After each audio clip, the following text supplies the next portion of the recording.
இந்த பகுதியில் நம்ம நிறைய பரிகார முறைகள், பரிகார தலங்கள், ஆன்மீக கேள்வி பதில்கள், ஆன்மீக சந்தேகங்கள், என்ன பிரச்சனைக்கு என்ன மாதிரி வழிபாடு பண்ணணும்னு தொடர்ந்து பார்த்துக்கிட்டு இருக்கோம். இன்னைக்கு திருமண வாழ்க்கையில் ஏதாவது பிரச்சனை இருந்தால் அவர்கள் என்ன வழிபாடு பண்ணணும், அந்த பிரச்சனை சரியாகிறதுக்கு என்ன வழிபாடு பண்ணணுன்றதை பற்றி தான் உங்களுக்கு சொல்ல போகிறேன்.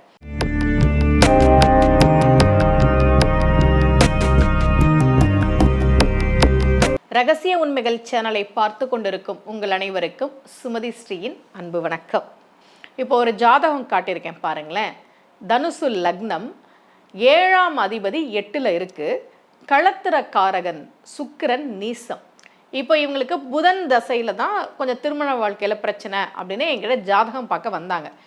7ஆம் அதிபதி 8ல் இருக்கு, களத்திரக்காரகன் சுக்கிரனும் நீசம் பலவீனமாக இருக்கு. நீசம் மட்டுமல்ல, அது நிஸ்பலம்னு சொல்லுவோம் இந்த லக்னத்துக்கு இல்லையா. இப்போ சுக்கிரனும் பலவீனமாக இருக்குது இந்த ஜாதகத்தில். இந்த மாதிரி திருமண வாழ்க்கையில் ஏதாவது பிரச்சனை, சண்டையாக இருக்குது, வம்பு வழக்கு, கோர்ட்டு கேஸுன்னு போகிற மாதிரி இருக்குது அப்படின்னா அவர்கள் குடும்ப ஒற்றுமைக்காக, கணவன் மனைவி ஒற்றுமையாக இருப்பதற்காகவும் மகிழ்ச்சியாக இருப்பதற்காகவும் செய்ய வேண்டிய வழிபாடுகளில் ஒன்று, மதுரை மீனாட்சி அம்மன் கோவிலுக்கு போய் மீனாட்சி அம்மனையும் சொக்கநாதரையும் வழிபாடு செய்ய வேண்டும். அதுலேயும் முக்கியமாக இப்போ சில பேர் வெளிநாட்டிலேருந்து என்கிட்ட ஜாதகம் பார்ப்பாங்க.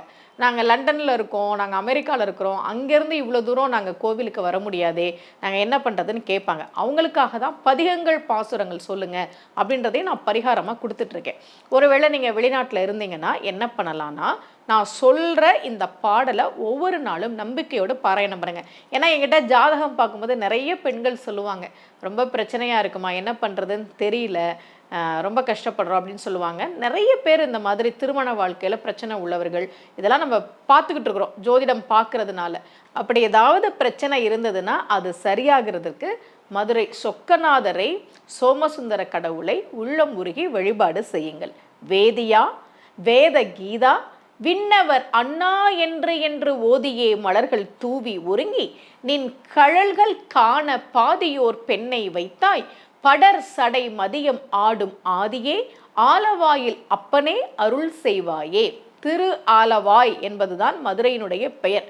அந்த திரு ஆலவாயில் அருள் செய்யக்கூடியவனாக இருக்கக்கூடிய அந்த சோமசுந்தர கடவுள் நிச்சயமாக அவனை வழிபாடு செய்கிற போது திருமண வாழ்க்கையில் இருக்கக்கூடிய பிரச்சனைகளை நீக்கி ஒரு நல்ல மன வாழ்க்கையை கொடுப்பார். எங்களுக்கு நல்லபடியாக திருமணமே நடக்கலை, நீங்கள் திருமண வாழ்க்கையில் பிரச்சனையை பற்றி சொல்கிறீங்கம்மா, இன்னும் திருமணமே நடக்கலையே என்றாலும் கூட நீங்கள் மதுரைக்கு சென்று மீனாட்சி அம்மனையும் சொக்கநாதரையும் வழிபாடு செய்கிற போது வேதியா, வேதகீதா, விண்ணவர் அண்ணா என்று ஓதியே மலர்கள் தூவி ஒருங்கி நின் கழல்கள் காண பாதியோர் பெண்ணை வைத்தாய், படர் சடை மதியம் ஆடும் ஆதியே, ஆலவாயில் அப்பனே அருள் செய்வாயே என்று பாடி துதிக்கிற போது நிச்சயமாக நல்ல திருமண வரம் அமையும், திருமண வாழ்க்கை மகிழ்ச்சியாக இருக்கும் என்பது நம்பிக்கை.